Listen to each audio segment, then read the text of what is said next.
This is episode 78 of Sustainable Photography. I'm Ingvild Kolnes, and my main photography focus is elopement photography. It's one of my absolute favorite things to do, and today you'll get to meet one of the best in the industry, Cat Ekkelboom White. We're talking about niching down and how you can charge more the smaller your niche is. You're listening to Sustainable Photography, a podcast all about business tips, inspiration, and confidence building. I'm Ingvild Kolnes, the host of this podcast, and after over a decade as a photographer, I now help talented photographers run sustainable businesses. And for full transparency, you should know that I'm a mentor with paid offers, and I will probably mention some of those in this episode. Cat is a British photographer, ski instructor, hiking guide, and certified coach. She's kept niching down her business ever since she got started in 2015. Let's hear more about why she's chosen to say no to 70% of her booking requests and now only works with her ideal clients in locations close to her home in the Alps, and how it's affected her business. Let's hear more about why she's chosen to say no to 70% of her booking requests, and now she only works with her ideal clients in locations close to her home in the Alps, and how it's affected her business. Hi, Kat. Welcome so much. I'm so excited to have this talk with you, and I need to know who you are and how you ended up as an elopement photographer. Hi, yes. Hi, everybody. I am Kat. I am from England originally, but I live here just outside Innsbruck in the Austrian Alps, which I've lived for, I think it'll be 11 years this year now, maybe 12. I lose count. But yeah, I had quite a long journey to becoming an elopement photographer. I did many different things in many different lives. But the short story is that after my own wedding, I kind of developed an interest in wedding photography. Shot some weddings, and it was the most stressful thing of my life. Pretty sure it was the end of my first full year, maybe a second year of wedding photography, where I did have burnout. I had some really bad health problems because of the stress. I just didn't really like the big weddings. So I was like, what the frick am I doing? And it was only when I did a couple of other slightly different weddings. I did one with a couple who wanted to ski on their wedding day. I did one elopement where it was just the couple and their friends, and we just had dinner afterwards. Super chill. And I started to see that there was a different way to do stuff. So I kind of just went fully towards that and kind of evolved out of that, really. It was very much an evolution. It wasn't an overnight decision because elopements weren't really a thing back then when I started. But, now it's a huge part of the market. So. Yeah, it's very different now than when I was starting out as well. So I can understand how it's kind of taken some time to discover it and also start doing it. So yeah. Yeah. But based on what you're saying, it's kind of been a journey for you because you started out with normal weddings, as did I. And then you discovered that you didn't really like it and it didn't really suit your personality and how you like to work, which is the same as it happened for me as well. But I'm curious how that kind of ties into sustainability. How do you feel it fits together? I think it's really, really interlinked because for me, when I was thinking about sustainability, that it has many different meanings for me, sustainability. But in terms of being in business, for me, it's the idea that you should be building your business around your life and the life that you want to be living right now, not a life that's 5 years in the future, 10 years in the future.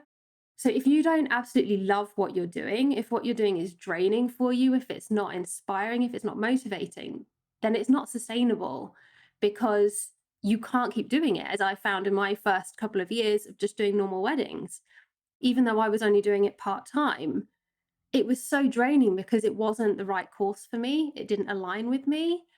And so if you want to be doing this, even if it's just for 5 years or 10 years, everyone has a different path and it may evolve onto something else.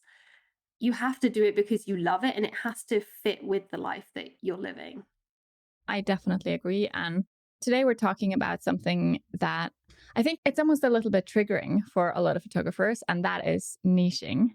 Because I think it kind of sounds and seems like if you are choosing a niche, you're just saying no to pretty much everything and you're just doing one thing, which means you're turning down so much work. But What's your experience when it comes to niching, and how is that a part of what has made you feel good about your business? I think there's definitely some misconceptions about niching. And it wasn't something I was necessarily going to talk about today, but I will kind of just point it out before we move on. Is that a lot of people think when it comes to niching that you can't do other things, that if you just choose one thing, that's the only thing you can do. And that's kind of true, but it's also not. Because, like for myself, I would call myself a multi passionate entrepreneur. So the elopement photography is one of the things that I love to do, but it's not everything that I am. So, in some ways, I think of myself as my niche, but I don't just do elopement photography. The difference is I keep the different things that I do separate. Unless there's a very logical reason for them to be together, they stay separate. So for me, in terms of my niche journey, I mean, it did link back to that whole idea of sustainability and doing what I love. But for me, it just really changed my business. So when I was starting as just a wedding photographer like everyone else, I was competing with everyone else. And to be able to compete with everyone else, yes, there's an aspect of your skill as a photographer, but to a lot of people, they don't really notice a huge difference. To us as photographers, we will look at someone else's work and be like, that's miles away, that's a totally different style, but not everyone sees that. So then the other thing you have to look at is the price. So you're like, if I'm competing with all these people, then my prices also need to be in a similar price range if I want to be seen as one of their legitimate competitors. The only other option for that is either you go really low and you just be the cheapest, or you have to find something that makes you different from everybody else. And that was my route, mainly because also I hated the normal weddings. I didn't want to compete with the local photographers who were shooting the traditional weddings. They could happily have those. So for me, it was working out what specifically was it that I loved to do, because it wasn't that I hated all weddings, I just hated some. And so I would say it was an evolution, and it still is an evolution. So I haven't finished niching my business. It's still going. I keep, even like the start of this year, made more and more changes. So for me, it's constantly stripping out the things that, again, don't bring you the joy, don't bring you that sense of, I want to get up and go to work every day, not on the days that you're shooting, but also every other day. What were the things that brought me the most joy?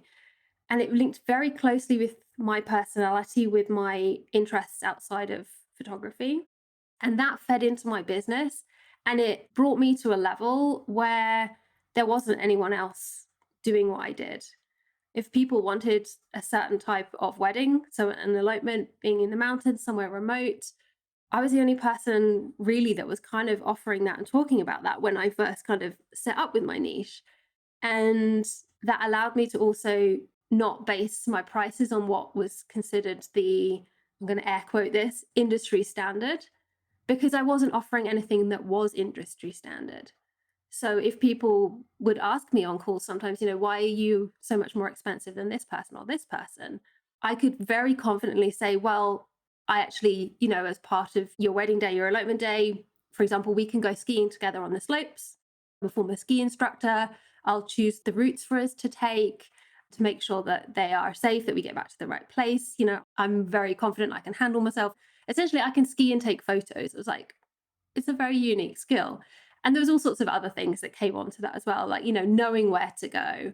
But it made me more than just a commodity, just a service that could be compared with other people, because what I was offering just was different. Yeah. And I think you're kind of hitting the nail on the head there when you're saying that you're not just a commodity anymore, because that's often how it is. And if you're able to distinguish yourself and kind of create and offer something more, like an experience, like what you're doing, it's a mix of both the experience, but you're also being a guide to them. You're also showing them the way and showing them this is a great place where we can photograph.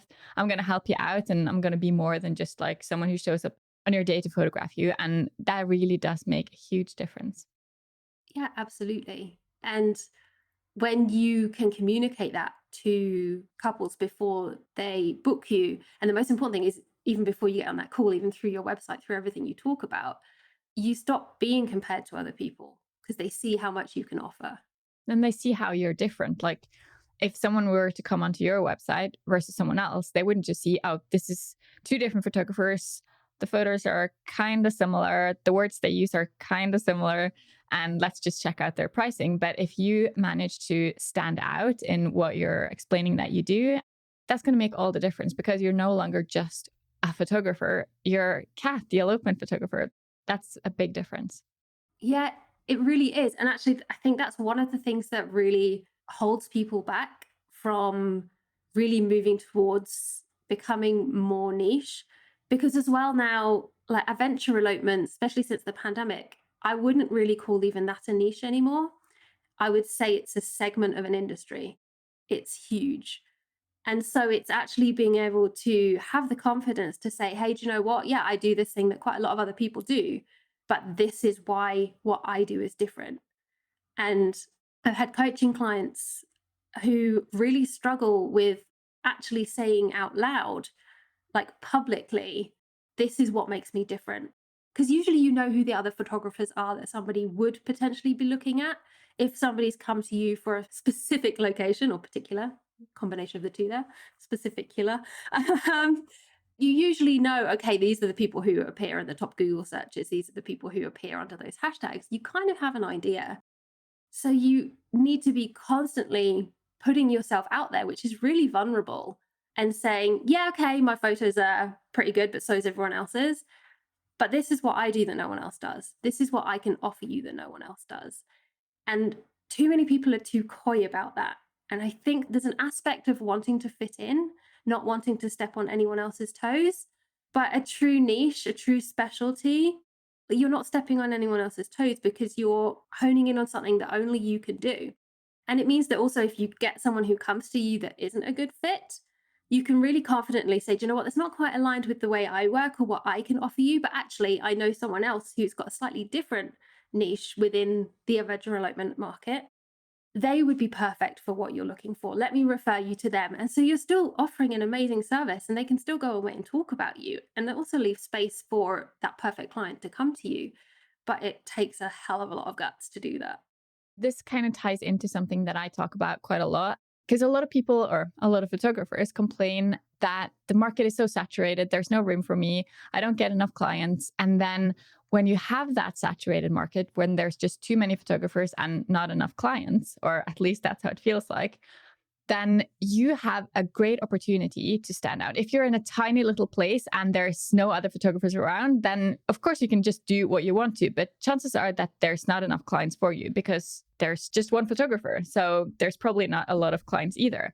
But if you're in a place where there's tons of photographers, then you really have the option to choose only the tiniest portions of clients, the ones that you have most in common with, the ones that you can really make a big difference to. So I would say that it's a strength if you feel like there's too many photographers around, because if you then dare to say no to the clients who are a wrong fit for you and give them to someone else, then both you will be happy because you'll be freeing up space for the right clients, and the other photographers around you will get to do what they most want, because chances are that you don't actually want the same things. You're just too scared to admit it and to start saying no to the things that aren't really what you want to do. Oh, 100%. Yeah, it's so common for that to happen. And I think another thing with that is that idea of looking and going, oh my God, the market is so saturated. But then actually taking a step back and going, but how many bookings do I actually need? Like, how many clients do I actually want? I know.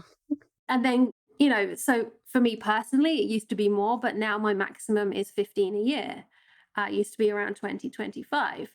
And then actually just sitting down and going, but hang on, can I book 25 clients an entire year? And then certainly for me, it's like, actually, this big thing of the market's so saturated, no one's going to find me, like I'm competing with everyone. It's like, hang on, if I can't find 25 people or 20 people or whatever your number is, then I think there's other things going on there that you also need to take a look at. I agree. And I think this is one of those things which is something that my clients or photographers that I know talk about a lot. It's to do with pricing as well, where I need to have lower prices so I get booked, because if I have higher prices, then I won't get booked.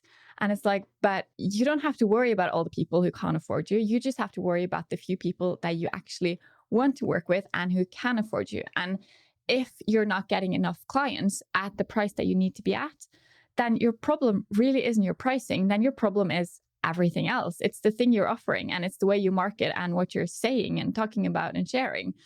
Because there's no point in getting fully booked if your prices are too low, because you're not really running a business. You're not affording to pay yourself, and you're not even breaking even. So don't lower your prices. And it's kind of the same with this, because if you're filling your calendar with work you don't really want to do, then what's the point? What's the point in even having your own business and being a photographer if you're just doing things you don't care about? Because chances are you will burn out, because it's just not sustainable to keep doing that. Absolutely. I totally agree. It makes me think actually of a quote I read the other day, which said, if you are the best, no one expects you to be the cheapest. And if you're the cheapest, no one expects you to be the best. And I was just like, yeah, I mean, it's absolutely true. Sometimes I feel like the clients who choose cheap photographers still expect you to be the best. That's at least been my experience when I used to be really cheap. I would get the most demanding clients that would just expect everything. And it's just like, oh, I didn't know that's how it was. I thought it was easier to be the cheapest one because your clients don't expect as much, but they do sometimes. They do, but I think it's also when you're the cheapest, it's usually when, or not all, it's not always, but it can be when you have less experience. So you're also not that good at actually communicating your value, communicating the difference between what is included in what you do and what isn't. But there's also that idea that there is a totally different mindset with lower budget clients than higher paying ones. And that's why a niche is so important, because the whole thing with a niche is that it's something that is so unique and specialized that it's seen as having a higher worth, a higher price tag. And that's what makes it more desirable. And that's also what makes people want to pay the higher price tag for it, because they believe they're getting something different to everyone else. They don't want the same service. They don't want the same experience. They want something that's different, that's just for them. And they will Mhm. pay more for that. But for photographers, there's this real block against, oh, but if I price myself higher than everyone else, then they'll just go to everyone else. But then they're really not realizing what they have to offer and what makes them different. Yeah. And also, not every client wants the cheapest option. Some people want to have quality, and they see that if you are more expensive than others, they're going to be like, oh, then obviously this is the better one. So this is the one we're going to choose. Yeah, we have this assumption that people come to us wanting to know what our cheapest package is and what's like the best way to get the best deal. But there's also people out there in the world that will come to you and want to know, what's the most money I can spend with you? What's the biggest package you can offer me? But a lot of photographers don't think that way around. They don't think that those people are also out there. They're very much in that lack mindset of people are looking for the best prices, they're looking for the best deals, and not that there are people in this world who automatically want the most expensive because they believe the most expensive is the best. Yeah. And that's why it's so important to know your client, to know which kind of a client do I want? Who is my right person? Because if your dream client is someone who's like, yeah, I want to save as much money as possible, then of course that's who they're looking for. And if you keep writing blog posts saying, this is how you can save money on your wedding photographer, then those are the kind of clients you're going to attract. And if you talk about this is how you can have the most amazing special wedding day where you can just have the time of your life with the best luxury, then you're probably not going to attract many budget clients. No, you won't. But you have to be able to let it go that then not everybody is your client, which is a hard thing for a lot of people to do. It is that fear of, if I say no, what if nothing else comes in? Yeah. And I think that's a fear many photographers have. I've certainly had that for a long time. But I also think there's something to be said for the fear that should be the opposite way. Like, what if I just fill my calendar with the wrong people? And no matter what you do, you're not going to be the right photographer for everyone. Like, no matter what your prices are, no matter what you talk about on your website. And if you just try to stay really bland and you just want to try to make everyone happy and everyone like you, then you're not really going to make anyone really excited to work with you. Then you're just going to be like, yeah, it's just a photographer and not the photographer that they really want. Yeah. And I think it also shows when you are working with those clients. If they're clients who you're like, oh, great, they paid me the money, they get the job, you're kind of just going through the motions, especially the longer you're in business. Like when you're first in business, it's easier to have more enthusiasm for it. But the longer you keep doing it, if you want to be in this for a longer amount of time, it drains you. And every couple, every wedding becomes almost a chore. It's just something you have to do. You have to just get through it, get the photos done. It's like I think of it in my mind, I've got like a conveyor belt going through of just shoot, edit, deliver, shoot, edit, deliver. And that's just what you're doing in and out and in and out. And, for some people that I know from before or when I was starting my journey, there's some of them are still kind of stuck on that. And I've known so many people that started around the time I did that have retired now. They've gone on to do something else because it wasn't that they didn't have the bookings. A lot of them, they were booked out, but it wasn't something that was bringing them the joy anymore. Yeah, I have the same experience with photographers.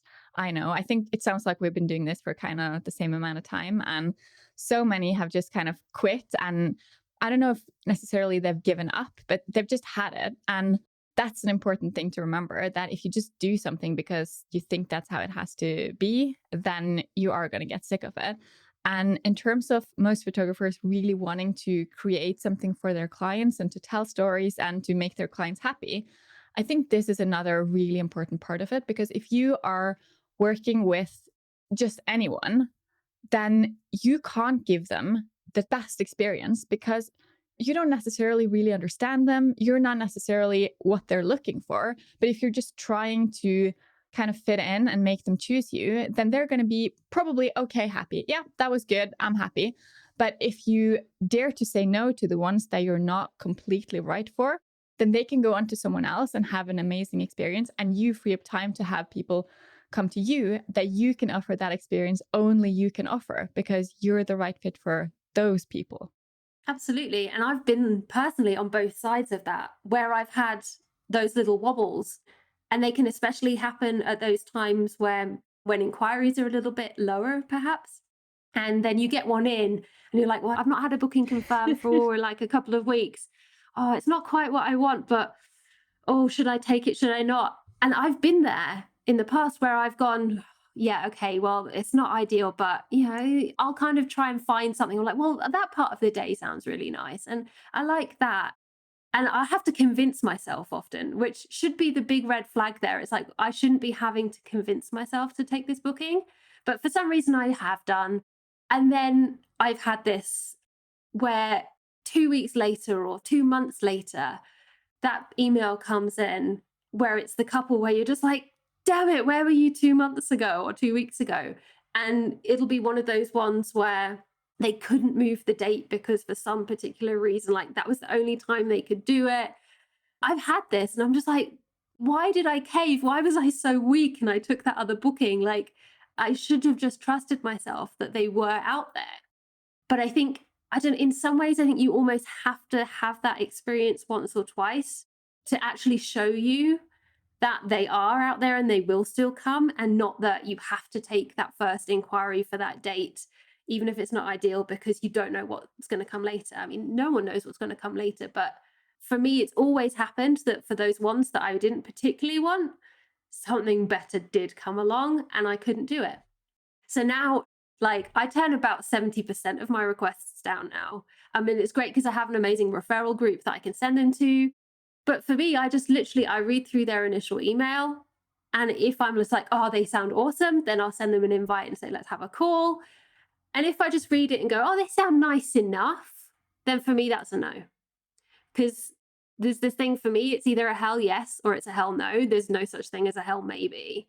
So if I just read it and I'm like, they sound okay. I'm like, no, if they sound okay, just nice enough, it's a no. That's an amazing way of looking at it. Yeah. But it's funny, like you can apply that to so many things. And you're just like, yeah, if I'm a hell maybe, then it's a hell no. Yeah. And it's just really important to note that just because they're a maybe to you, that doesn't mean that they're bad people or that there's something wrong with them. It's just that they're a better fit for someone else. Someone else, they're would be so happy to work with them and they're perfect for them. But it's just for you, it's not a good enough match. That's exactly it. And I also think of it as a service to them. They deserve better than to have someone who's just settling for their booking We're talking about people's wedding days. This is one of the most meaningful days of their lives. And for us to kind of just go, oh, yeah, I mean, it's not ideal, but I'll take it. Like, I need the cash or whatever. It's like they deserve more than that. You deserve more than that, and they deserve more than that. And I think it can be applied for any kind of segment as well. Like it doesn't have to be a wedding day for that to apply. Because if you think about it from your client's perspective, wouldn't you hate to be the client that someone said yes to and kind of resented you for it afterwards? Oh, absolutely. And so, like, an example for me of that these days is like if I get emails from couples who, especially if I see that, if they've sent a Pinterest board or some Instagram inspiration that they like, for me, I'm just like, oh, that's not kind of the way I work. Like, if I see that they like a lot of detail orientated stuff, very posy, I'm just like, do you know what? That's not my zone of genius. I think what you sent me is gorgeous. And I know someone who creates the most incredible artistic photos, very posed, very stylized, all the details that you want. Go to this person. You're going to have the best time and you're going to be so happy with it. Whereas if they come to me, if I took it, I would constantly have in the back of my mind that they wanted something different. And then I also have that conflict going on of, do I deliver what they want or do I deliver what's true to me? Yeah. I also find it doesn't just go for like style and personality, but also location. And for example, for me, I do elopements here in Norway, and sometimes I get requests for Northern Norway. And I've been there, I've done elopements there, but for me, it's so far away. I don't want to have to rely on flights to go to work. I don't want to shoot in places where I'm not really that familiar. That's going to take me a long time to kind of settle into. And I'm going to have that stress and those nerves and spend all that extra time. So for me, I turn down inquiries that are in the wrong places as well. Or if someone's looking for an elopement with Northern Lights, I'm like, never shot Northern Lights. I don't say that, but I have never photographed people in Northern Lights. So it's like, no, because I can't give you what you're looking for. I don't know that I can do that. And yeah, I could probably figure it out. But is that really how I want to spend my time? Like learning something new to get one more client? Or should I just focus on what I already do so I can keep doing that? Absolutely. And I think that links back for me as well to, well, firstly to sustainability, which is something that we talked about before. Because for me, sustainability is more than just sustainability within how long I can be in business. But for me personally, environmental sustainability is something that is really important, and also economical sustainability. So, actually supporting the communities, the areas where you live and where you work. Economic sustainability is vital. And so that was one of the more recent niching steps that I took in my business, was to actually say, do you know what, I don't do destinations anymore. I only work pretty much, it's not an exact science, but I kind of judge it as if it's a 3-hour drive or less, then that is my kind of home bubble. So for me, it does technically span 3 countries because I live like in the thinnest part of Austria, which is close to the German border and the Italian border. And so, for me, it's easy. I focus on the Austrian Alps, but also then the Dolomites is the other area, which is just a short drive for me. So I do a lot of my work there. But for me, it was really important as that sort of next step of my niching was to say, hey, I only work in these areas because I know these areas better than anywhere else. It's not the same as somebody who's been there once or twice on vacation and has kind of been to the main tourist spots, maybe seen a couple of other ones that are less known, and then says, yeah, brilliant, I can bring couples here now. Like, it's a different way of understanding and knowing an area. So for me, that was a big thing of saying, look, this is something that I can offer that not many people do. I am probably one of the most experienced photographers in this particular area. And then for me, there was also the sustainability aspect of supporting the local area that I live. So supporting local makeup artists, florists, wedding planners, restaurants, hotels, and really making sure that I'm bringing people here because it's a really special place. There was also the thing for me on the environmental sustainability thing of saying, well, one of my core values is actually protecting this incredible planet that we live on. It is something that's really important to me. I can see a glacier from my office window and I can see how that is going rapidly downhill and melting like over the last few years. It's awful. And so it was also that thing of going, why would I get on a plane and fly to Norway, fly to the Faroe Islands when there are people there who know those areas as well as I know my home area.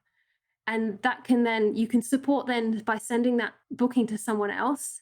You're sending it to someone who's an expert in that area.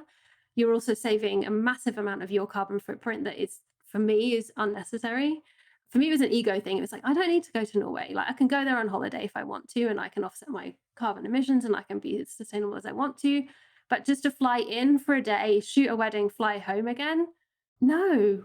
And that's that thing, going back to the service that you offer people, of like actually putting my ego aside and saying, I know somebody who lives in that area or who spends 6 months of the year in that area who could offer this couple a service that I could never compare to.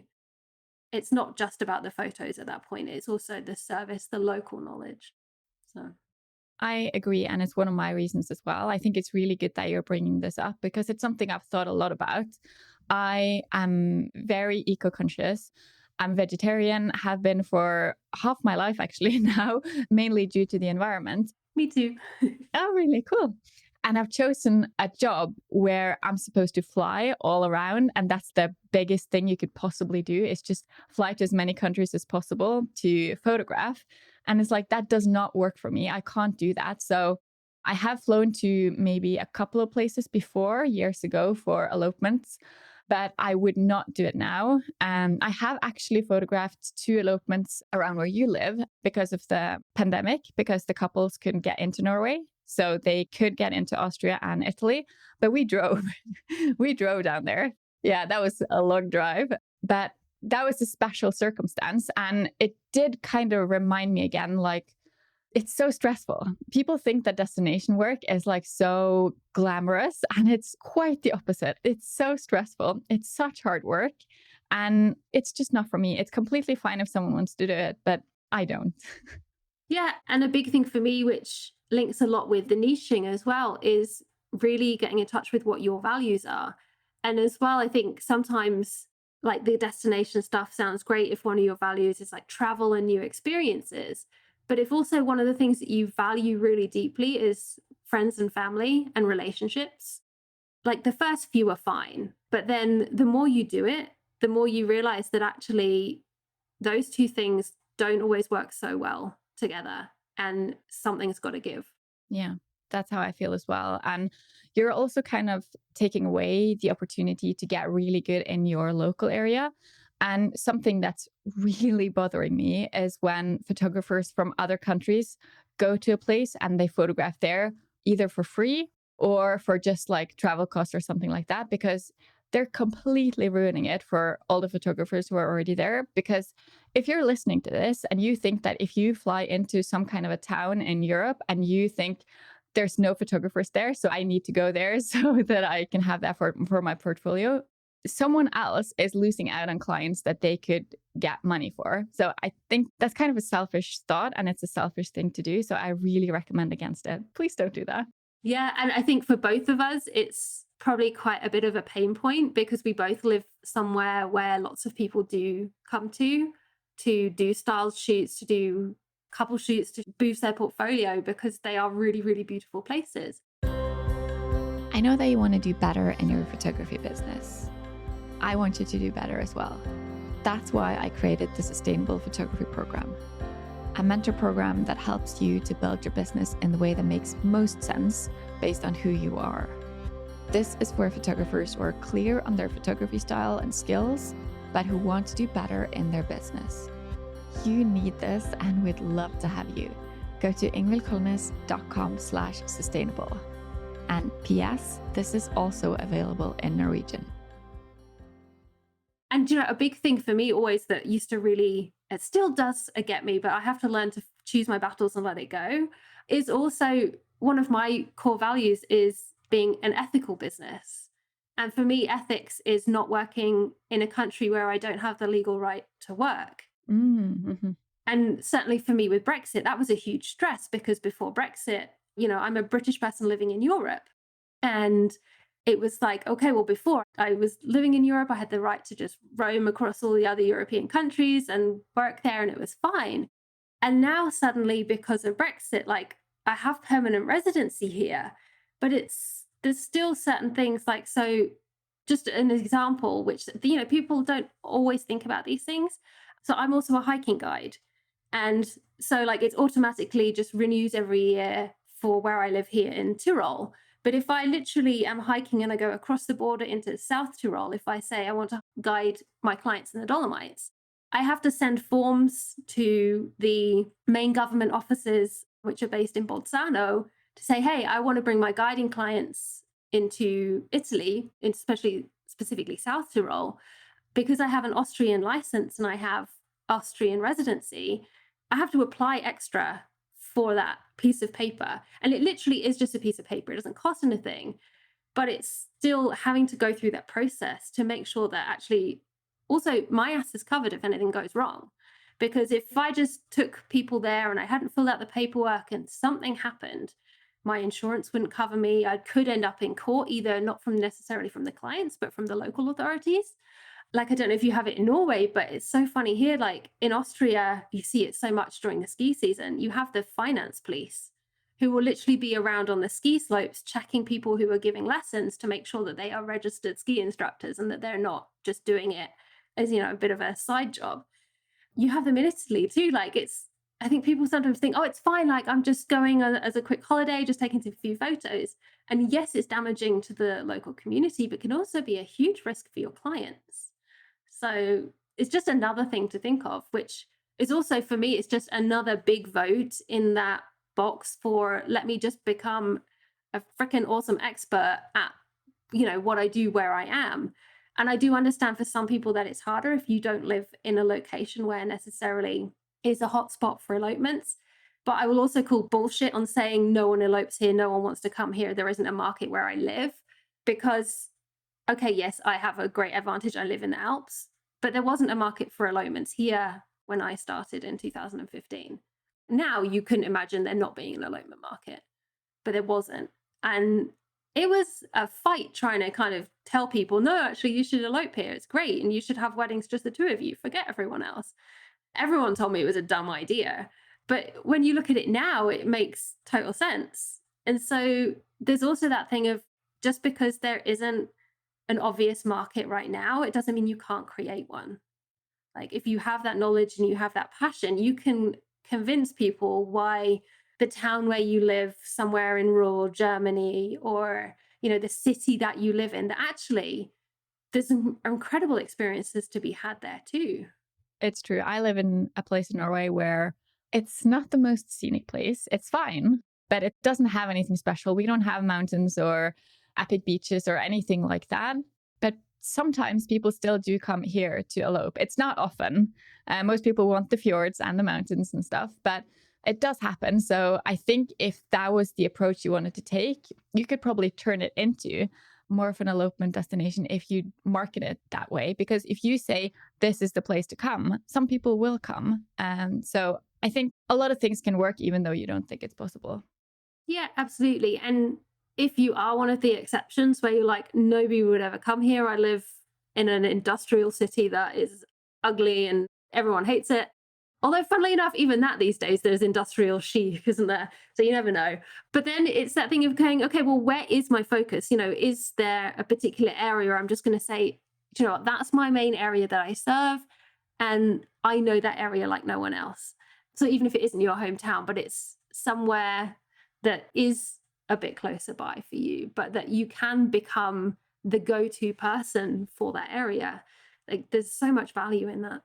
Yeah. And that kind of reminds me of when I was starting out wanting to do destination work. I was like, I just had a list of places, like all these places are places I want to go, places I want to photograph. And it was like, so I think it was someone who was like, shouldn't you just start at least in Norway? And it's like, no, I'm going to start with international. And it's like, yeah, that's not how it works. So for you listening right now, that's not how it works.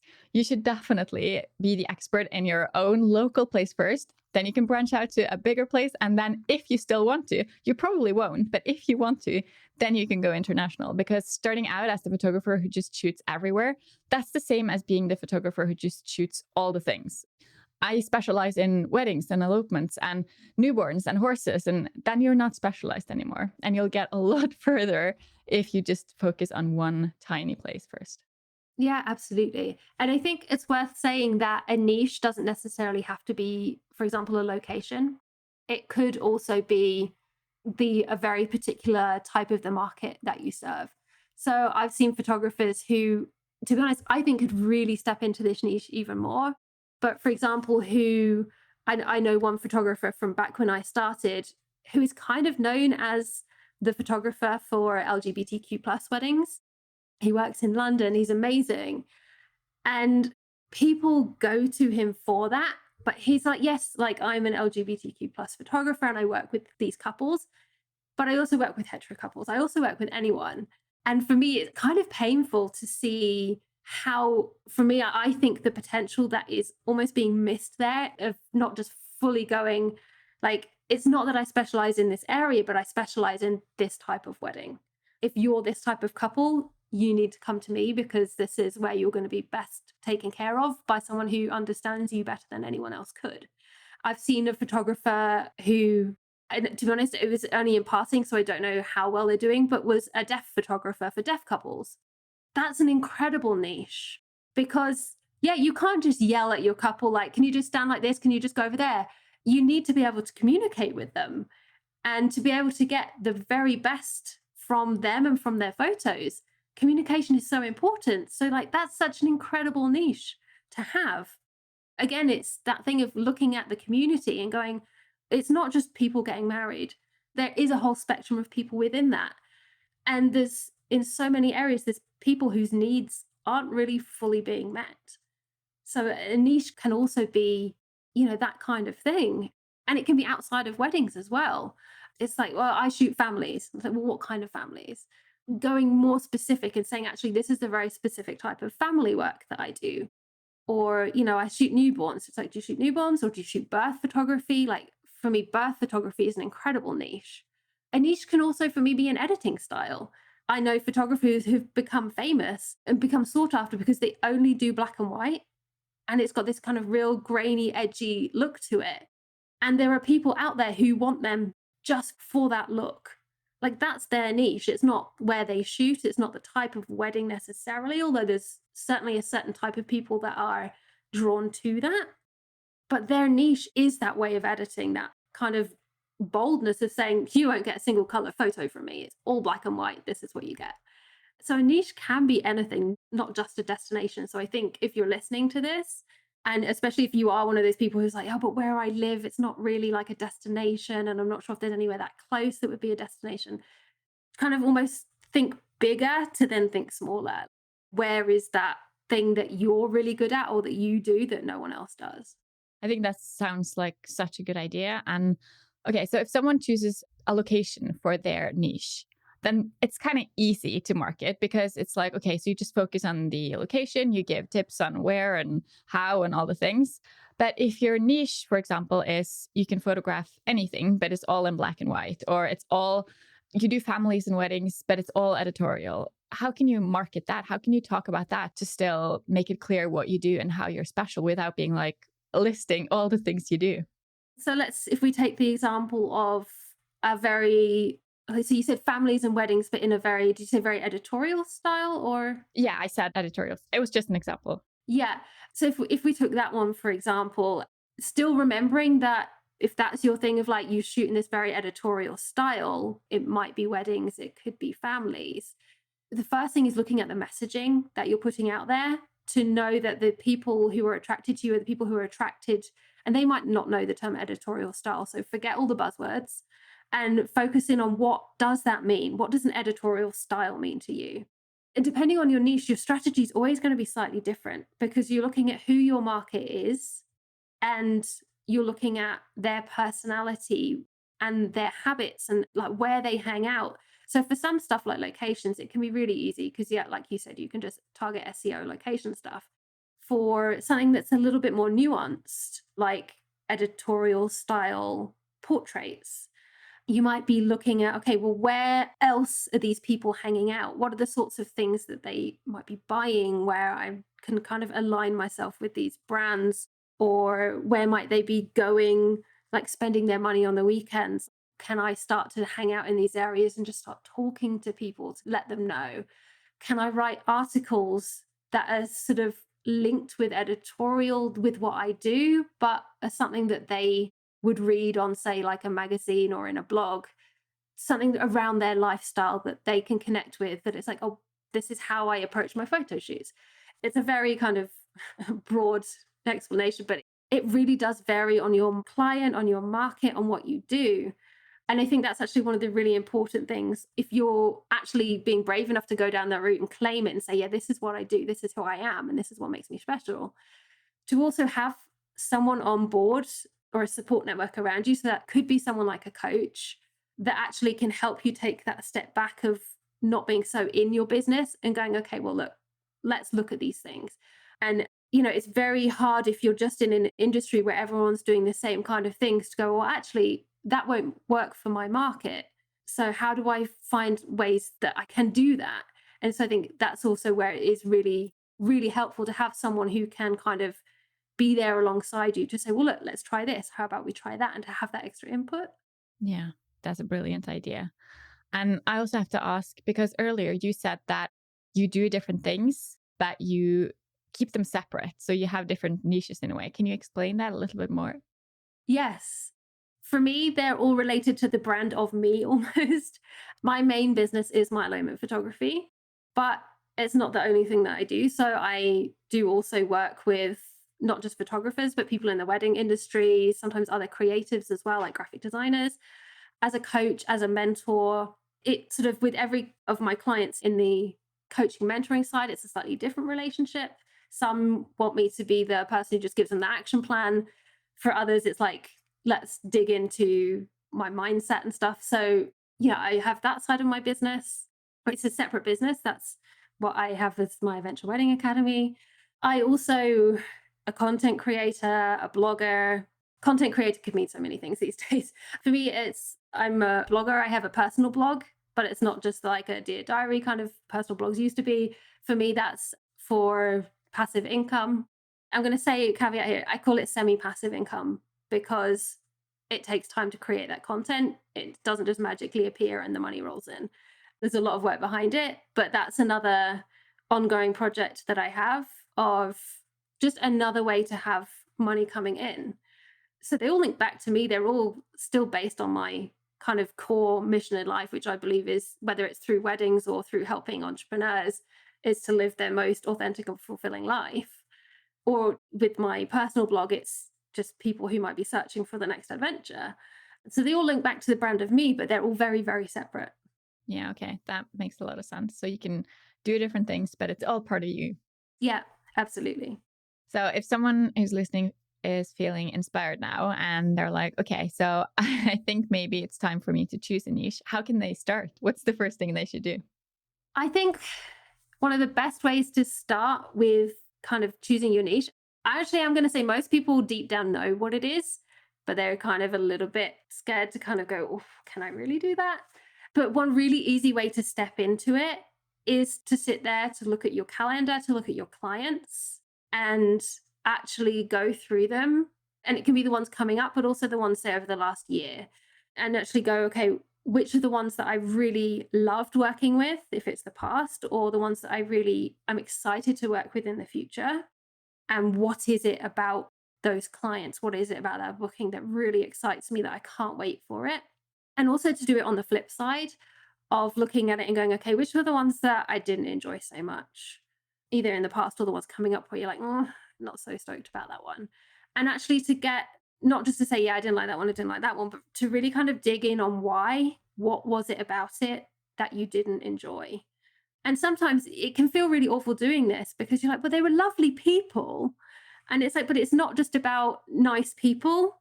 They can be lovely, lovely clients. But if the wedding was like, oh, there was too many guests, the day was too stressful, they tried to cram too much into such a short time frame, just kind of identify those things and go, okay, well, okay, so there were these things that I didn't like. And I know that if those particular things were repeated again at another wedding, I would have the same experience. I would have that same kind of, oh, didn't really like that.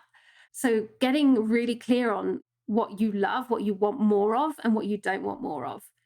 And then going, okay, well, how can I push myself into the direction of those things that I want more of? And what do I need to do for that to become my reality. And if you do that, you've also got a really good idea of what you should kind of keep talking about moving forward. Like, okay, so maybe this is something you and your client have in common, that they don't want to have stressful weddings, that they don't want to have a lot of people around them, that whatever it is, then you have something to talk about and something that you can kind of mention in a way that lets your client know that I understand you because we think about this in the same way. So then you've gotten a good step of the way there if you do that.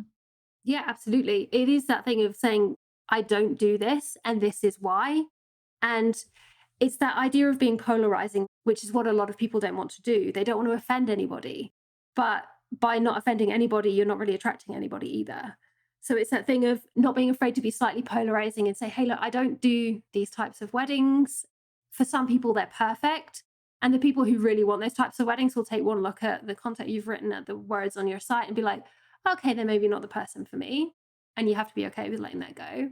But also understanding that at the same time, by calling out those things that you don't want and saying why you don't want them, and also reframing it. If you say no to these, you get to say yes to XYZ that's better. The people who are maybe toying with those kind of doubts in the back of their mind, the clients of, I don't think I want those things either, but I maybe don't know what the alternative is. They resonate so much deeper with what you're saying because, like, oh my God, finally someone said it. Someone said that thing that I've been kind of thinking that I wasn't really sure if it was just me, but now I know that it's not just me. And they will gravitate to you so much stronger. And that is where then you can charge more. Like, you don't become so comparable with your competitions because there's been that kind of connection with you, with the clients of, they understand me. And that's something as humans that we deeply desire. We want to be understood and we want to connect with other people. And it's a really powerful thing. Yeah. One thing that I just have to ask you before we're done here is a lot of photographers are scared to choose a niche or a specialty because they're worried that they're not going to make enough money or that they won't get enough shoots because they love photographing. And if I start saying no, then I won't get enough. So I just need to ask, how has it affected your business when you have started saying no to work and you become really niche down in terms of what you do and don't do?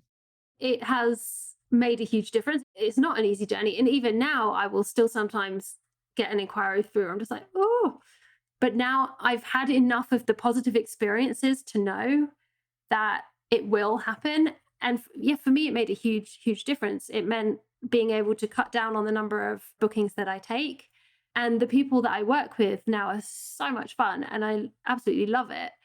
And from a financial standpoint, I charge a hell of a lot more than pretty much anyone else I know, especially if you consider being based in Europe. And I am okay with that. And that's, a lot of people are like, oh, I can't charge more than this person or that person because they're more experienced. And I was like, yeah, maybe that person's more experienced, but maybe you have a skill that is actually more valuable than just experience in a certain thing. And when you have the confidence to be able to put your prices up and say, I work with less people, but the people that I work with, they get an experience they could not get anywhere else. It can change your life. Like for me, it's freed up so much time. It's given me so much more energy. And because I am what I call a multi-passionate entrepreneur, it's given me that energy to focus on other things that I love instead of just being Cat the photographer. Yeah. It sounds like it's gone quite well for you. And it sounds like there's definitely hope for others as well to make it part of their journey if they just dare to start saying no and do the thing that they really want to instead. So, what would you recommend to do to build a sustainable business? So for me, the number one thing, if you want to build a sustainable business, is start with how you want your life to be. So if your life is not working with clients who fill you up, if you don't want your life to be draining, stressful, you have to think of, okay, well, what's most important to me? My most important things to me are my free time, spending time with my family, or being able to travel, not just for work, but outside of work. How can I build my business around that? And if you start with your life first and then fit your business into it, then you have a much better footing for it to be something that you can sustain in the long term rather than the reactionary thing of, okay, I have to build a business and I have to hustle and do everything that I need to. And then you realize your life's got pushed. You're not living the life that you wanted to. You're burnt out and you just can't keep going. Yeah. I think it's a shame that a lot of photographers end up like that, but it's nice to know that there's someone who has some good ideas on how to make things better. Where can the listener go to keep learning from you, Kat? Yeah, I have a mini course that I've created all around some steps that you can take to start working towards creating a niche. And it's really easy to find, hopefully. It's at adventureweddingacademy.com/niche. Perfect. I will definitely link to that in the show notes. And you have an Instagram account as well that we can go check out. I do. I unfortunately have multiple Instagram accounts. If you want to see a little bit more from kind of the business side of how I run my business and my life, which I think is, can be quite an interesting, different way than just seeing the photography stuff, take a look at Adventure Wedding Academy. And if you want to see what my elopement photos are like, then it's Wild Connections photo. Perfect. Thank you so much. I will be sure to link them in the show notes so they're easy to find.